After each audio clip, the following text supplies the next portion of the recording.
تہجد کے سجدوں میں بہایا گیا ایک آنسو ساری زندگی بدل دیتا ہے، اور سچے دل سے مانگی گئی بس ایک دعا نصیب پلٹ دیتی ہے۔ تہجد وہ آخری مرہم ہے جس کے بعد نہ کوئی زخم ستاتا ہے اور نہ کوئی غم رلاتا ہے۔ نیند قربان کر کے جب روتی ہوئی آنکھیں اللہ کو مناتی ہیں تو خواب حقیقت بن جاتے ہیں اور تعبیریں خون میں بدل جاتی ہیں۔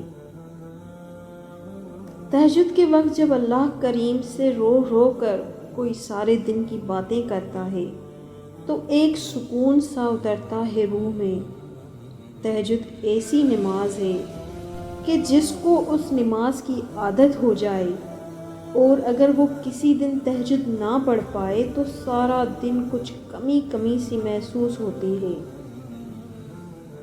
تہجد کی دعاؤں میں کن فیکن کی مدد ضرور آئے گی، مانگ کر تو دیکھیں، تہجد پڑھا کریں۔ تمہاری چاہت، تمہارا یقین تمہیں تہجد تک لاتا ہے۔ تمہیں مشکلات دے کر سجدوں کے لیے چن لیا جاتا ہے۔ ہم تہجد تک خود نہیں جاتے بلکہ ہمیں لایا جاتا ہے۔ ہم سجدوں کو نہیں چنتے بلکہ ہمیں سجدوں کے لیے چن لیا جاتا ہے۔ تہجد کا پہلا سجدہ سارے دن کے غموں کا آخری سجدہ ہوتا ہے۔ سنو، جب کوئی راہ سمجھ نہ آئی، جب ہر طرف اندھیرا ہی نظر آئے، تب نا امید ہو کر نہ بیٹھ جانا، اللہ سے دعا کرنا۔ بے شک کہ وہ اپنے در پر آنے والوں کو خالی ہاتھ جانے نہیں دیتا۔ تمہارا تہجد تک آنا ہی تمہاری دعاؤں کی قبولیت کی سب سے بڑی نشانی ہے، پھر تم کیوں اس کی دیری کو اس کا انکار سمجھتے ہو؟ آپ کی روح کے لیے بہترین گفتگو تہجد کی نماز ہے۔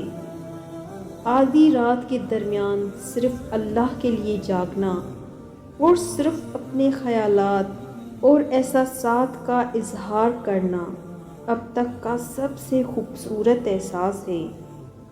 اس سے بات کرو جو آپ کے دل کو ٹھیک کر سکتا ہے، کیونکہ اللہ الجبار ہے۔ لا حاصل خواہشیں، ادھورے قصے، نامکمل خواب، کچھ بھی ناممکن نہیں رہتا جب بات تہجد کی دعاؤں پہ آتی ہے۔ تہجد اتنی قیمتی ہے، اگر اللہ ہمیں نہ دیتا تو ہم کبھی سمجھ ہی نہیں پاتے کہ اللہ کی محبت کس کو کہتے ہیں۔ اللہ کے سامنے جتنا چاہے رو لے وہ بیزار نہیں ہوتا۔ وہ نہیں کہتا کہ تمہاری تو عادت ہے رونے کی چھوٹی چھوٹی باتوں پر، بلکہ اللہ کے سامنے رونے سے بہت سکون ملتا ہے، دل کا سارا بوجھ اتر جاتا ہے۔ وہ رب بڑا قدردان ہے ان آنسوؤں کا، اسے احساس ہے اپنے بندے کے دکھ کا۔ وہ موقع دیتا ہے بندے کو اپنے سامنے کھل کر رونے کا کہ دل کا سارا غبار نکل جائے، دل صاف ہو جائے، اور پھر وہ اس شفاف اور حساس دل کو سکون سے بھر دے۔ حضرت عائشہ رضی اللہ تعالیٰ عنہا بیان کرتی ہیں کہ نبی کریم صلی اللہ علیہ وآلہ وسلم رات کو وتر اور فجر کی 2 رکعتوں سمیت 13 رکعت نماز تہجد پڑھا کرتے تھے۔ تمہاری چاہت، تمہارا یقین تمہیں تہجد تک لاتا ہے۔ تمہیں مشکلات دے کر سجدوں کے لیے چن لیا جاتا ہے۔ درود پاک پڑھنے پر کیا ملے گا؟